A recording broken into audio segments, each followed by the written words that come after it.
Hello, this is the final boss, and this is the final boss, and this is the Sen Folk. Welcome, welcome. Those of you who are new to the channel, we do a lot of different things. One of them is edit other people's writing, who are very brave and submit it. And so that's what we're doing tonight to start. We might do some other things later.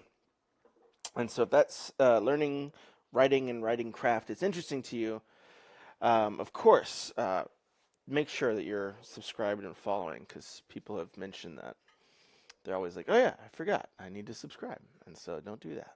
Just remember. Anyways, the Sen Folk. In all 10 of her years, Utopia had never encountered a human like this one before.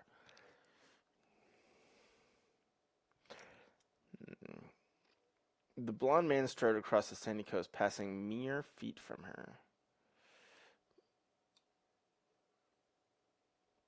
In all 10 of her years, Utopia never encountered a human like this one before. I think it's a strong open.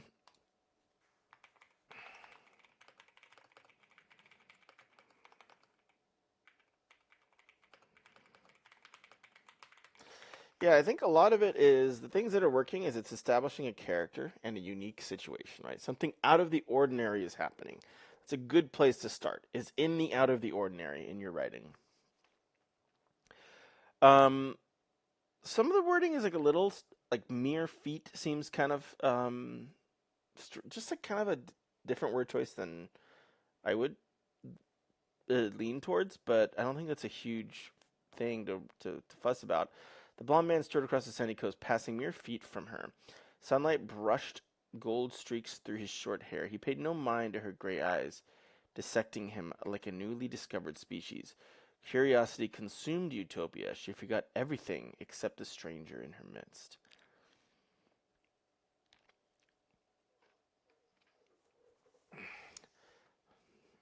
So is he passing mere feet from her and not noticing? Hard to tell if he didn't notice. She's hiding, but the fact that he sees her eyes, shifts my understanding. Yeah, so the only note I'd have here is that it's just a little unclear earlier.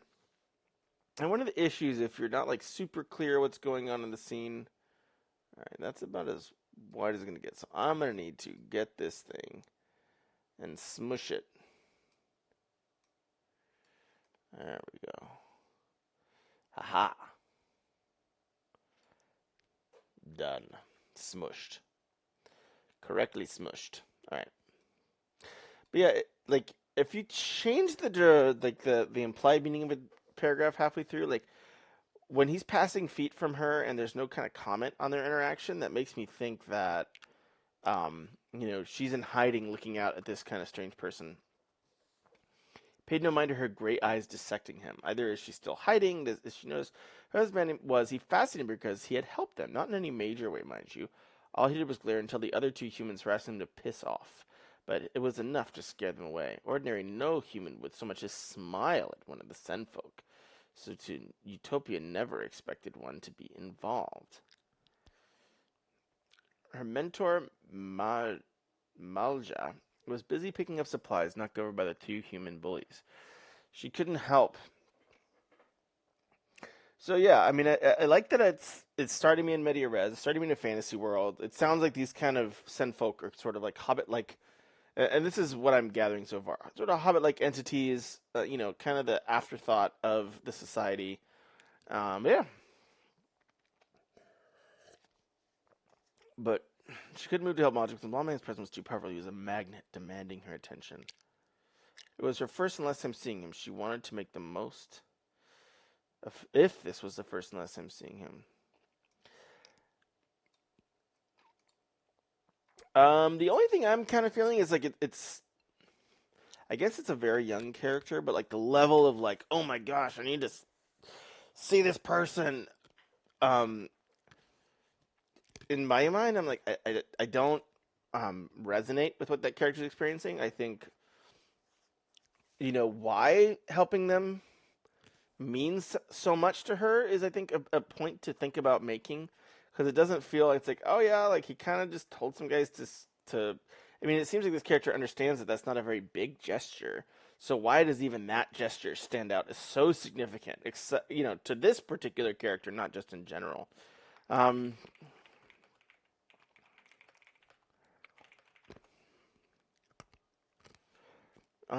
doesn't seem to match, the casual.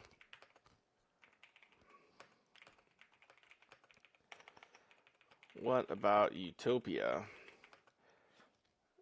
His personality or reaction to his choice, makes her so, invested. Utopia commented oh, I forgot. I gotta do the TikTok thing too. Hold on. Oops, wrong thing. Come here. All right. There we go. I'm pleasing the internet gods now. The internet gods have been pleased. You're welcome. Committed every inch of the blonde man memory. He was tall and wiry, piercing green eyes. Well, he looked the way she assumed wiry described. Among the Sen Folk, she had a knack for correctly guessing the meaning of most words. In this case, she was most certain that wiry was the best word to use. Utopia made a mental note to check her dictionary when she got home. Hopefully, it was on one of the pages that weren't torn from the book. Otherwise, she could always ask Mom and Dad. Halfway down the coast, Ballman looked over her shoulder. Utopia had no way of knowing for sure if he was staring at her. Either way, she couldn't stop watching him. Utopia, Marsha ground. Malja growled. Let's get going.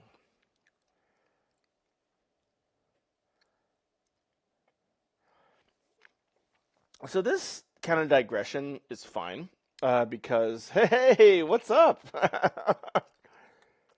I was totally like I'm recording it, so hopefully I can put it up on YouTube. So don't worry, I didn't mean to kick you out of bed. I hope. But yeah, so far really strong. It's starting really well. The early first few pages are always, a fun balance. So it's always fascinating to see kind of how they shake out. But welcome. Um, among the sea folk, she had an knack for collection of animals. So yeah, this digression works since it's in close third using free and direct discourse.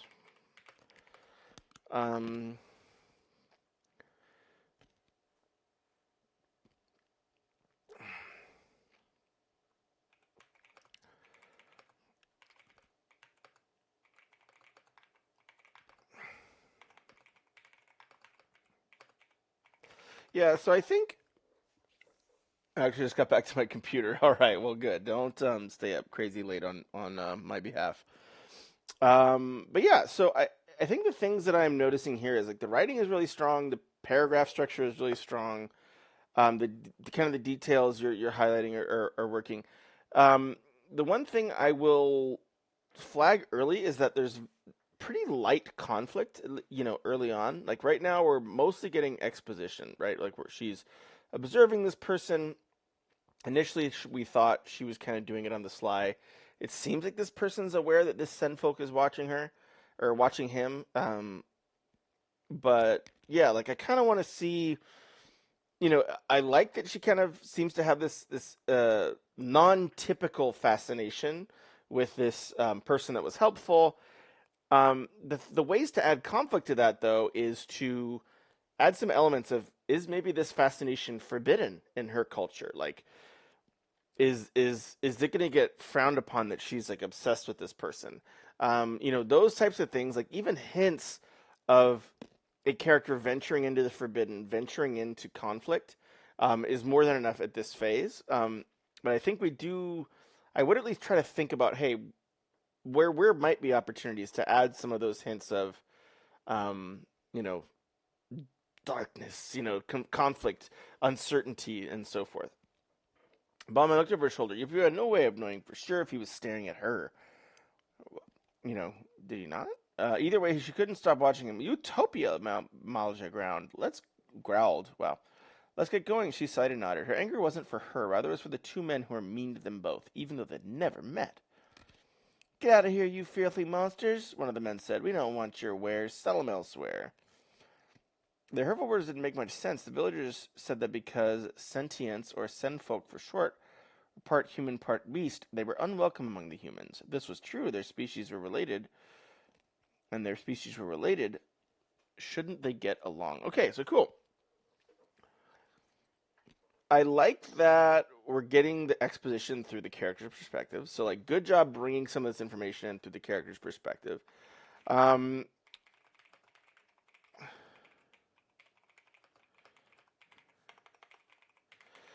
It still feels like it. This is gonna sound strange. It feels like this is coming a little on the early side, less because it's actually like positionally early, but more because there's not an uncertain conflict. I mean, that's as weird as it sounds. That's something I would really encourage. Trying to think of ways to start seeding uncertainty as early as possible in the story. So how do you start undermining, the even like the very, very limited view we have on this person's world and bringing in those uncertainty elements? But part B is unwelcome. But,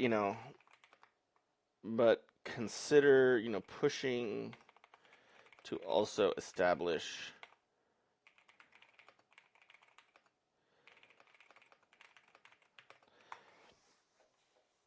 yeah, and the way like to think about it too is like like a top spinning, and it's spinning very straight, and then when it starts to like wobble, that's when you're like, oh, is it gonna fall, right? And I think I get you appreciate all this. Okay, thanks. But even just like giving a hint of a wobble is more than enough for the beginning. But um, the reason, because I think what you're it seems like you're pushing on conflict by saying, "Hey, this guy defended, the Sen folk when, normally they wouldn't." The issue is that doesn't happen in scene, right? Like this is not playing out play by play for us. That's happening in the past, and it's a reference to essentially a flashback, right? And so, if the most conflict-filled moment of your scene is in the flashback, and these characters are just staring at the aftermath without a new conflict beginning to precipitate, you're going to have a little bit less of a forward momentum than maybe you would want. But again, like there is a very good reason not to have a conflict heavy opening, and there are reasons to do that, right? It's more just, hey, what are your goals? What's the experience you're trying to build for your reader? Men didn't bother asking what she and Malja were up to before knocking his crate out of it. The men didn't bother asking what she and his crate out of his. Is Malja a man?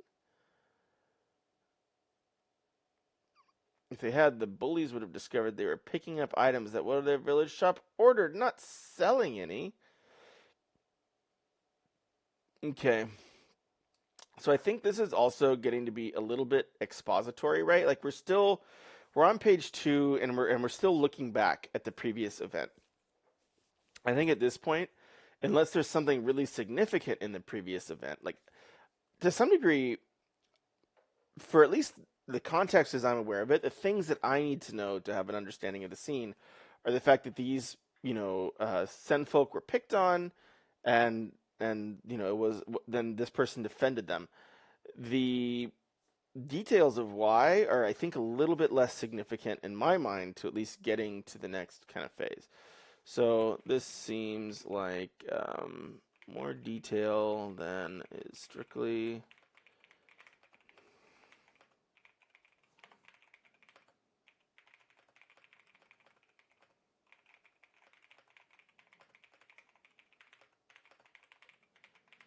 I mean, it's like kind of like those old tests, it's like reading comprehension, like to understand what's going on, to understand the drama that's playing out.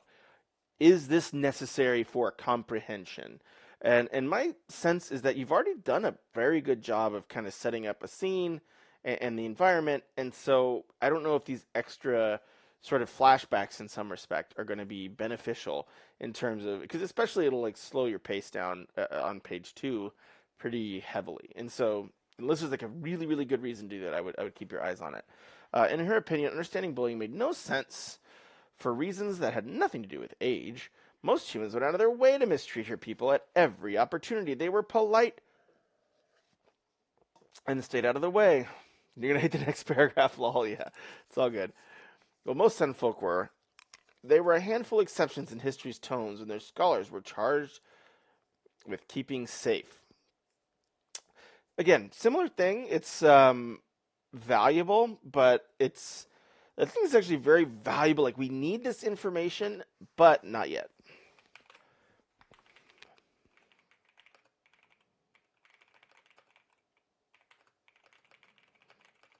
And even less about like the positional distance that it's in. I think the thing that I would flag is more that you want to have an ongoing uncertainty established before we start zooming back out into um and at least that's the way, for the highest, kind of drama outcomes is generally what you'll be looking to do.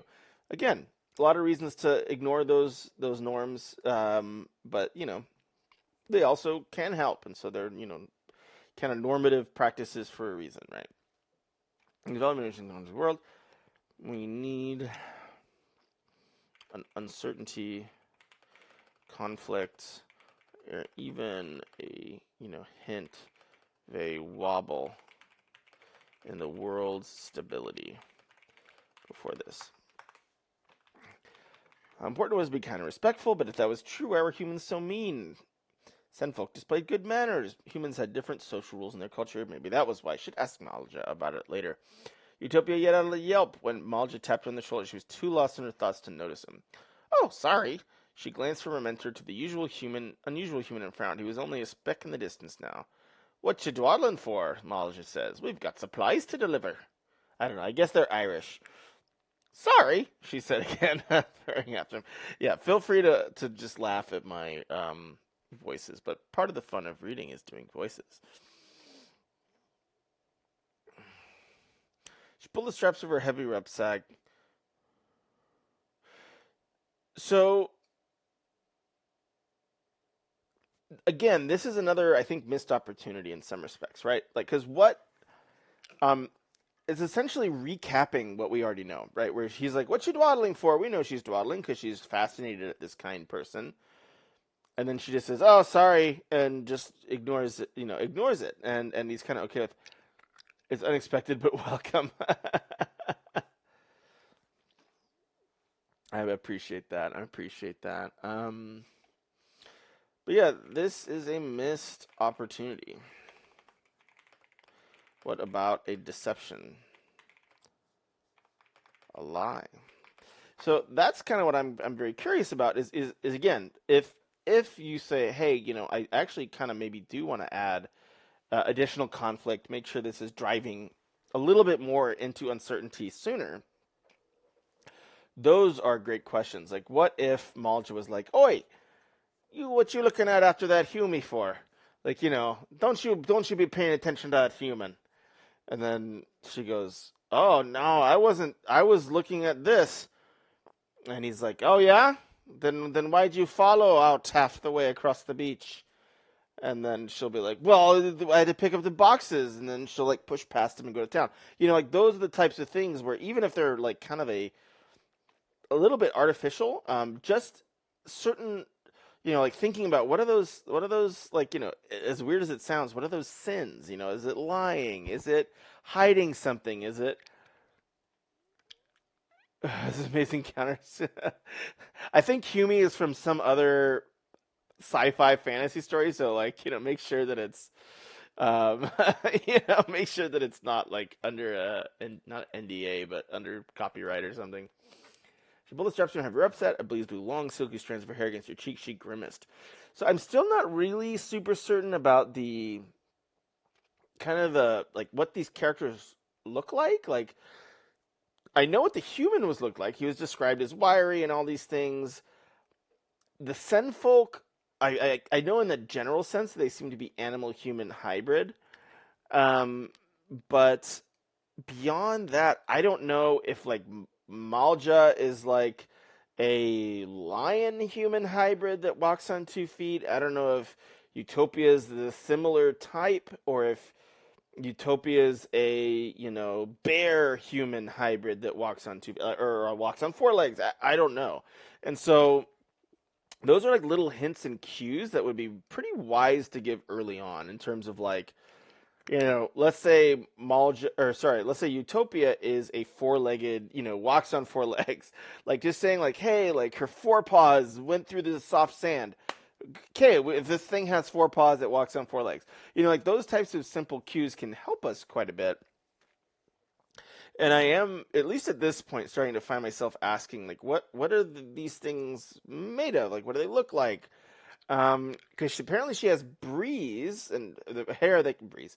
She has hair that can be pushed again, like so, like long hair. Apparently, hands to tie her hair back. Two tones. Some other about unnoticeable. But yeah, in terms of their actual like form, it's a little bit ambiguous still. Good to see the description.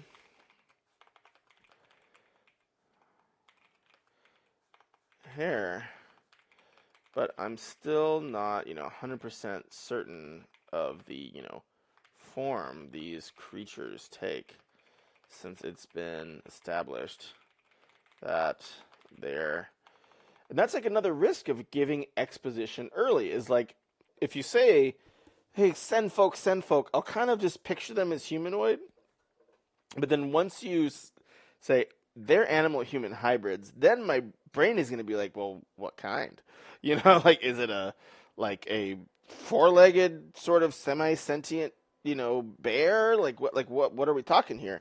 And so again, like, it's another reason to kind of be thoughtful about when you're bringing in exposition, both to wait for the conflict for pacing reasons, but then also to make sure that you're not establishing something you don't have the time to yet explain fully. Good to see the...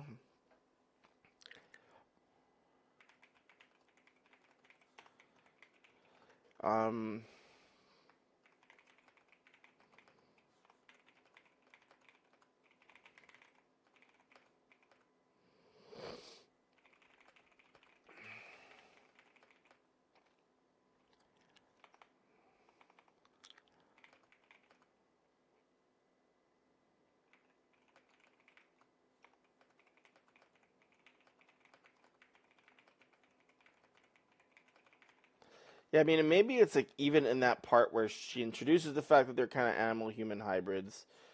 She says, "Oh, like I'm like a tiger person, and uh, Malja is a leprechaun person." Because obviously he's Irish. Anyways, I'm gonna grab some water. I don't know if I'm gonna get canceled for that, but whatever.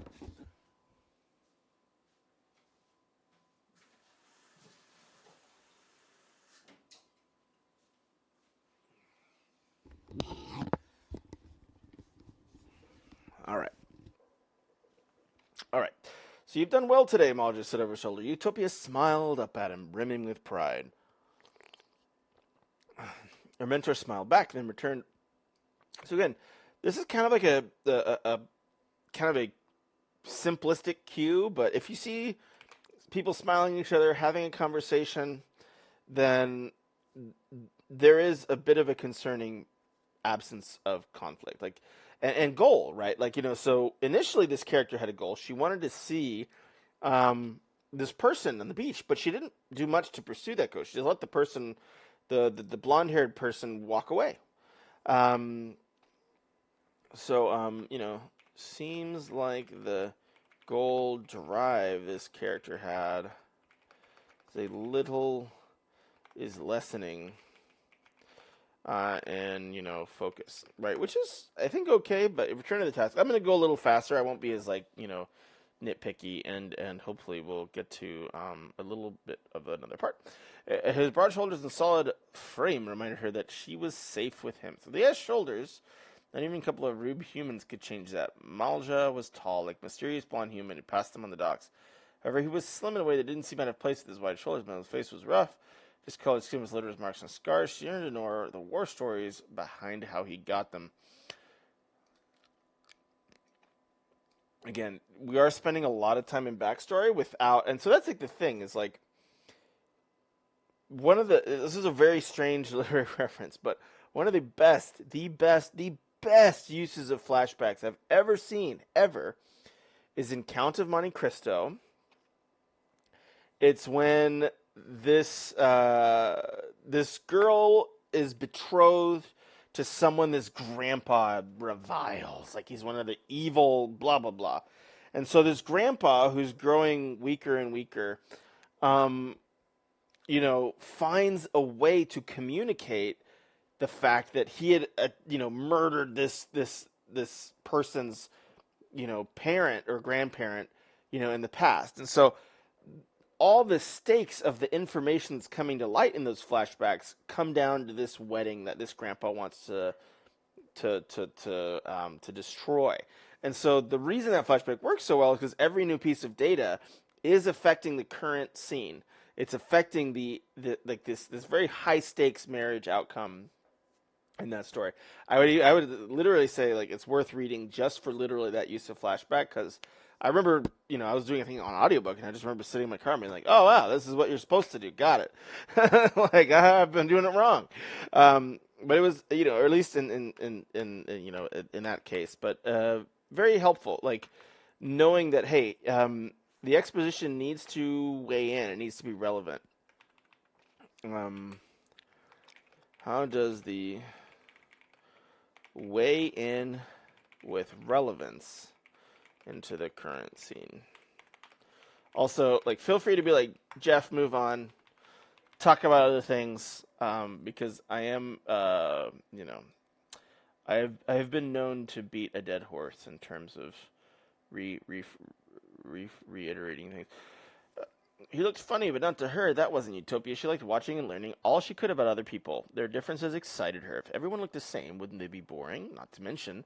So, I mean, this is voiced, which is really good. So I think the redeeming quality is that you have a really good voice for Utopia.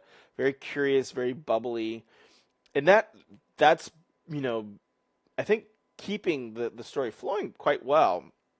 And so, yeah, keep that up. Even if you do add conflict or whatever, it's great that Utopia's voice is coming through in terms of how she describes things, in terms of how she talks about other people, in terms of her interior thoughts. Like this, everything sounds like we're looking through the world through the Utopia's perspective, which is great.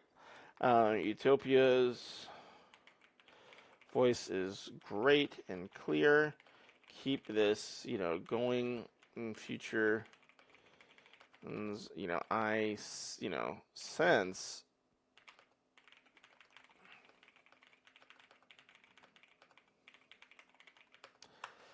Malja led the way along a familiar narrow strip where sand met dry brush. They left the large airships, bustling workers and vendors. A few more minutes, and they would be home. She lived in the village all her life. Utopia couldn't believe that one moment you could be on the beach, walking the grass had turned greener the further inland you traveled. This sort of space between two distinct environments was called an ecotone.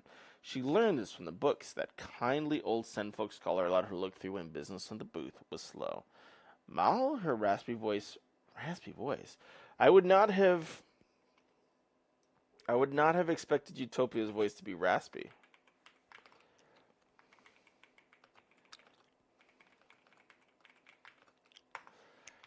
Yeah, their feet crunched on twigs in the sand as they stood across the natural curbs.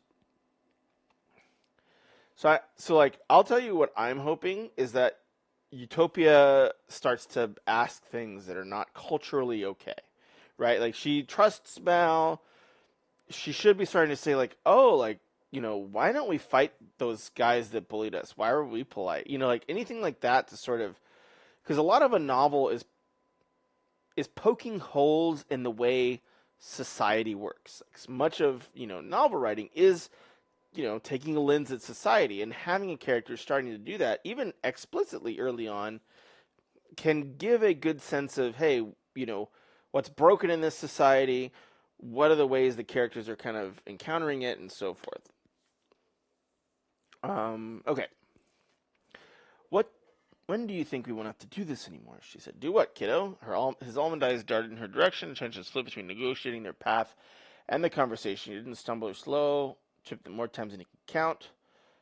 So again, I think these are probably just extra details that we don't need. The deliveries. It's not just us. There are other Sen Folk who do brig work, logging, cleaning, these boring, dangerous jobs. But no one can explain why. Why do the humans get more important or fun stuff? I don't want to ever become like a warehouse worker in a human company when I grew up. I would never get to talk to customers, and the humans probably wouldn't know my name. Well, Maul just said, you see, the girl's eyes were fixed on the back of his head, intent on hearing the answer. I wanted to say you'll get it in a few years, but that's a lie. Without warning, he stopped walking. She dug her heels in the ground. Utopia. Malja turned and Ned, so they are. I'm sorry you have to live like this. You're a tough one, and boy, this world is going to test that side of you. Utopia was surprised to see Malja's wet eyes. Remember, was always too serious. A quiet man, never complained. Now he's suddenly talking a lot and close to crying. Mal, you're okay? What's wrong?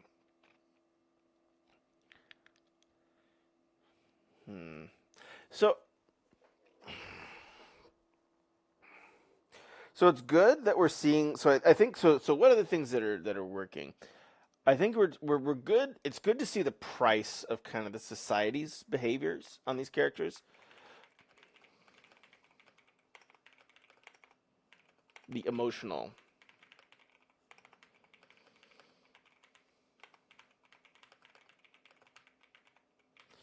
The thing that I do want to flag is a lot of this is happening out of scene or in dialogue, right? It's like the biggest question I have is why not show the moment by moment scene of those two people picking on Malja, him just taking it lying down, and then Utopia maybe trying to fight back, and then the guy breaks them up, right? Like the fact that that's all happening in flashback and all the emotional processing or much of it is happening in dialogue and summary just dials down the intensity because we're not experiencing it moment by moment with the characters. We're getting it kind of summarized and distilled, which in some senses work. But this is a big core conflict of the story. This is part of what the broken society these characters live in. And experiencing it, like sort of like Twitch, like experiencing it live on Twitch is and then live on the page, like live streaming the spicy parts, rather than leaving them, because like those moments in your story, you don't want like the random, commentators to be like, wow, that was a really great, League of Legends game, and Team Solo Mid just did a thing, like there's no one ever watches the League of Legends commentary. They want to see, I don't think Team Solomon exists anymore, but they want to see, Samsung Blue or whatever. They want to see those teams have it out live, moment by moment. They want to, like, there's something special about that. And so the fact that those big moments are not the ones that we're following along, like we're kind of here for these summary moments, I think is a risk. And I think you're doing a lot of the right things, right? You're saying, hey, this society's having an emotional cost on these characters. It's, Malja is kind of broken down. Like it's not been good for him to be in this life. And he's afraid that, Utopia is going to go the same way. But I would also, say, hey, thinking about,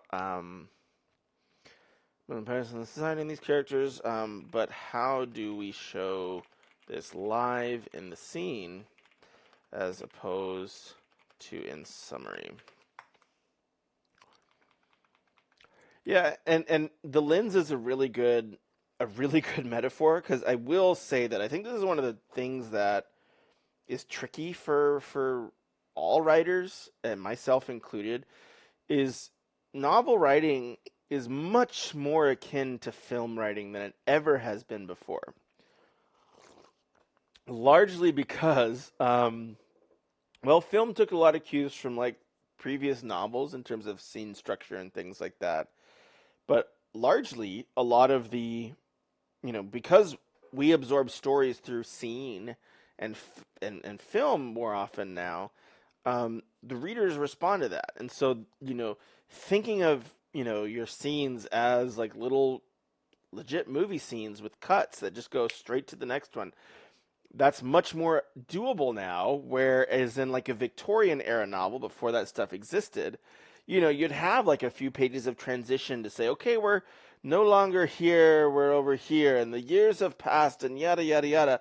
But short, conflict-heavy scenes, cutting into other scenes, cutting into back home. Like, that's much more common now because your audience is ready for it. We've seen it all in film, and so you can be much more like direct with how you're pointing the camera in novels than probably ever before, and largely because this is just thankfully the audience that we have, and yes, it does have some downsides, like you can't, or at least it's you're going to lose more of your audience if you really spend a lot of time on build up. It's not impossible, but and I think that's like another thing that I was very fascinated reading Count of Monte Cristo, right? Is like that book is so much build up.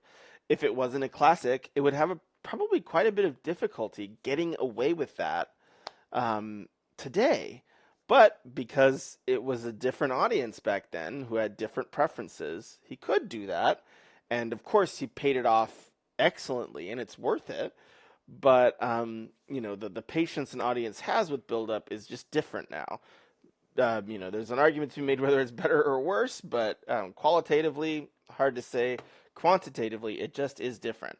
And so, if to take advantage of that, I do think as a writer, it's okay to, to at least consider, hey, what would it look like to kind of adopt some of these filmmaking tools in my prose? Book buyer, thank you, and hello, thank you for the follow, welcome, welcome.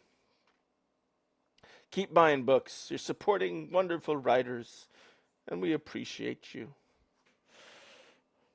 So yeah, just to give you context, this is Axel Boost's wonderful story. I do edits for viewers as often as I'm able, and so yeah, we're talking through this novel, or the first number of chapters of this novel. Gotta tell you the truth, even though I wish it didn't, it ain't gonna be easy for you growing up in this world. You didn't do anything wrong. The humans just got into their heads that we're the bad guys, and that's how they see it. I wish I could change it as much as you do, but I can't. So again, one thing to think about is this is already kind of shown in the context and the scene. So this, starts to restate some, information you already know. Like, through the way the characters think about humans, through all these things, I definitely will. I have a book hoarding problem. Hey, well, that's good. We need more book hoarders in this world. That's poor writers, Hoarding books is good for the soul. He's only saying wonderful because we're friends. No. Don't. That's the one thing I will take issue with is that I literally have 3,000 plus physical books. Oh, that is the spirit. Well done. But I mean, think about it. You've kept writers writing. That's beautiful. That's a treasure trove. That is a treasure trove. Your relatives will be circling like vultures when when it comes time for inheritance. They'll be like, who gets this library? Book buyer's library. Even triplicates of books, that's the spirit. That's the spirit. Trust in your previous descriptions. And you do have good descriptions. Trust in your previous descriptions, and I will also say I do when I say something's wonderful, I do mean it. Only my top faves though. That's acceptable. That's acceptable. But I do mean it. I think it's one of the bravest things, so agnostic of the quality. And I think it's actually, you'll see, go look at my other edits, and you'll see that this is a pretty light, 4 comments in the first 5 paragraphs is doing quite well in Final Boss land. So in the qualitative sense, I think you're doing very, very well. The prose is really solid. The language is very clear. The way you're structuring paragraphs is working. I think a lot of it is just, again, it just comes down to where you're pointing the camera and making sure that camera lens is pointing at the most interesting thing you can get for that scene, for what you need to communicate. This is what I want to do eventually. No more accidents. Otherwise, I have to downsize a bit. Yeah, but no more accidental duplicates. Thanks. This is what I want to do. To write, well, please write away, or if you want to edit, I love seeing other editors, support other writers. So, go crazy. I often will send my own work and edit my own work live for the same reason, to say that, these brave writers that are putting their stuff out there and self-published author. That's awesome. Well, just keep on. Keep on. There's it's just, it's a game of at least my limited experience in my own journey is it's a game of it's like WoW, World of Warcraft gold farming. It's just you gotta just show up to the grind every day. It's in a day one phase. That's okay. Just just keep trying. Just it only stops when you say you want to stop, right? Like you can always create. And I think one of the things that writers often get caught up with, one of like this is and I'm sorry, Axel, that I'm tangenting, but that is kind of what I do. Um, One of the most special pieces of fiction I read was not by a professional writer, was somebody writing a piece of fiction for someone in his family and for his like very close friends about his dad, right? And kind of fictionalizing, their parents' past and collecting information, kind of sharing this family story. And it was very, on the prose literary level, it didn't have a lot of the tech, like essentially like the tech of like all the fancy writing techniques and things, but it's not for the literary audience. It's for his family and the people he cares about. And I think that person in so many ways is a more successful writer than many published authors because he achieved his goal. He wrote something that meant something to the people that he cared about, and he said, and he wanted his audience to be like his immediate family and a few very close friends. Everyone in his immediate family and his few close friends that read it was like, "This is amazing, thank you." Job done. Like you don't have to always you know be driving a limousine to be a successful writer, right? Like I think, um, and that's the thing. Like if your aspirations are to get published, great. Like that's fantastic. And if your aspirations are to get published and it doesn't happen, even self-publishing doesn't work out, great. You still took a step and created something that nobody else was going to do. And that's something I think that's valuable. I think it's inherently valuable. Um, Quivering with Curiosity, Utopia Folk. Sorry, Axel was gonna like. I don't know if they used to have a poke on Facebook, but it'll be the poke. Better not perfect is my new motto. Yes, yes. Because they wouldn't listen even if I tried. Even if everyone in the village did. Twigs and leaves crunched under their feet as they descended towards home. Utopia still had questions. More curious. Any humans nice to us? She said, "Are any humans nice?" So I like that we start getting into like kind of like the taboos and stuff, and the fact that they don't like humans. Uh, this is a great moment of a character bumping in, or a painful topic. More of this. Do more. I mean, that's the thing, the interesting conversations are seldom ones where, you're just explaining something. It's often when, like, even if it's explaining, if you're asking someone a question, and maybe it's something that they feel really guilty about, or they just don't want to answer, it brings up bad memories. Like, make the dialogue bring up an emotion. Like, is it pain? Is it distrust? Is it concern? There should be, whenever somebody says something, both an objective from the asker saying, "Oh, well, what about this?" Like, do they doubt their culture? Do they want to see if there's other non-believers, and so forth?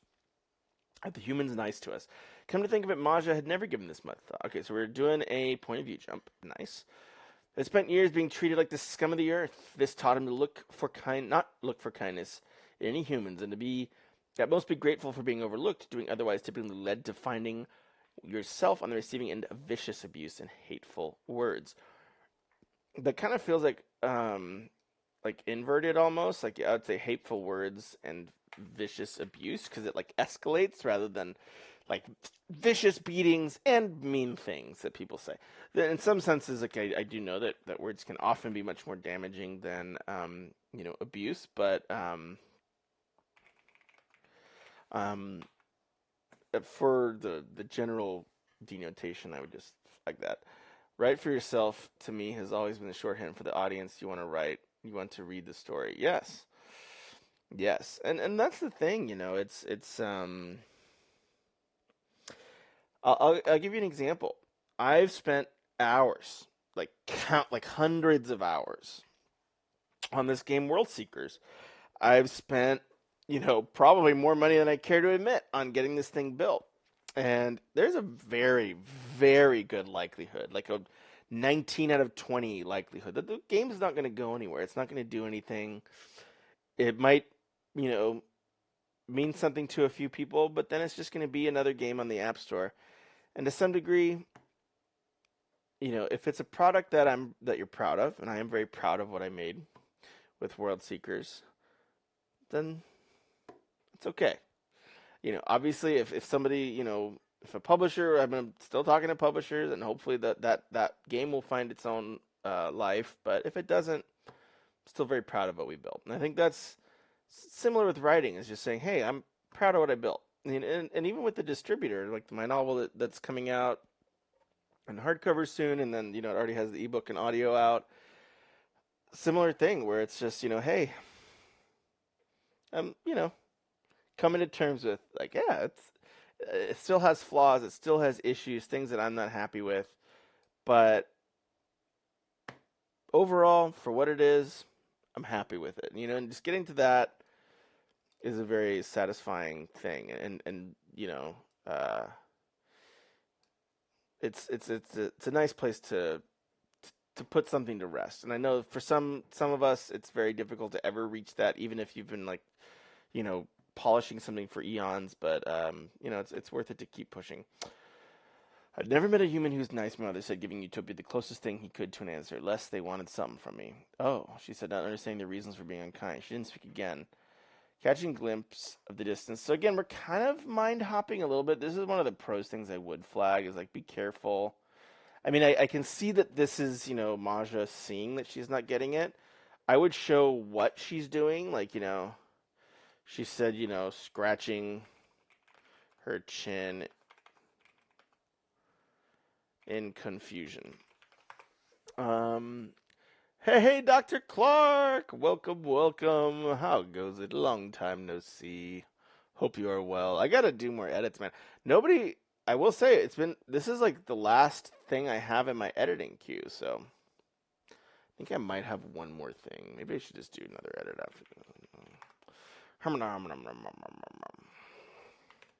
But I think my editing queue is getting pretty low.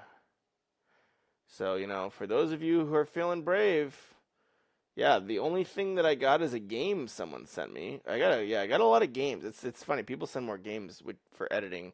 And I do edit the stories in the games, but yeah. Doing all right. Hey, well, still alive, still kicking. Did I have a hearse last time I talked to you? I think you might have mentioned a hearse. Something does strike as familiar with mentioning a hearse. Oh, hard to notice when I'm so close. Yep. Catching glimpses of buildings. I'll go to the bottom of this page here, and then I'll do a quick summary. Building Malja grimaced. He and Utopia were almost home, and her parents would be waiting in the village. The chances of her folks not noticing her bummed out expression were slim to none. Their tot was always full of it. Is she a tot? She seemed like a little older. Tot would seem like very young.